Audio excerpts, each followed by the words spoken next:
are just as incapable of revolution in America as a man who's in a coma is incapable of riding a motorcycle. There's never been a totalitarian society in history that had more control over their population than the system of America, the system in America, has over its people. And there's never been a people less capable of resisting or revolting against totalitarian control and oppression than the American people of today. They have disarmed you.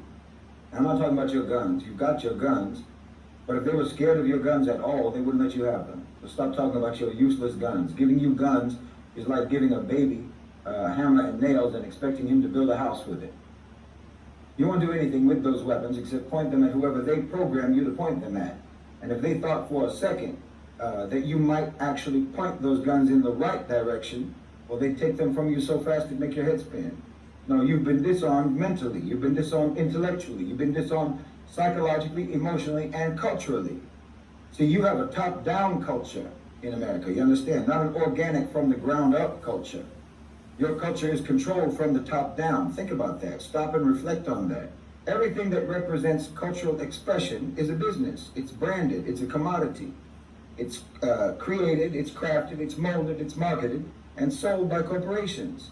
Your feudal lords, your aristocracy, your oligarchs, the shareholding class dictate to you what your culture is. The rich write your songs, the rich tell you stories in film and television, the rich publish your books, the rich design your fashions, the rich decide what the news will be, what will be reported and what won't be reported, the rich decide what your opinions will be, they even decide what dissent will be.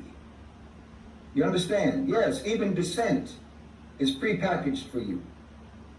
There's an official and accepted pro-position and an official and accepted anti-position. Every aspect of your culture is micromanaged by billionaires. And understand, this top-down cultural dictation is itself a natural development. That is organic in its own way, because Western culture has always been feudalism. But the extent of control is what has evolved. That's what's changed. The fundamental culture was always there. It was always the same. What has grown and developed is the amount of control, the intensity and the comprehensiveness of the domination and of the pacification of the population. One of the greatest tricks of modern power is that it manufactured its own opposition. You're literally told what the dissenting opinion is or is supposed to be.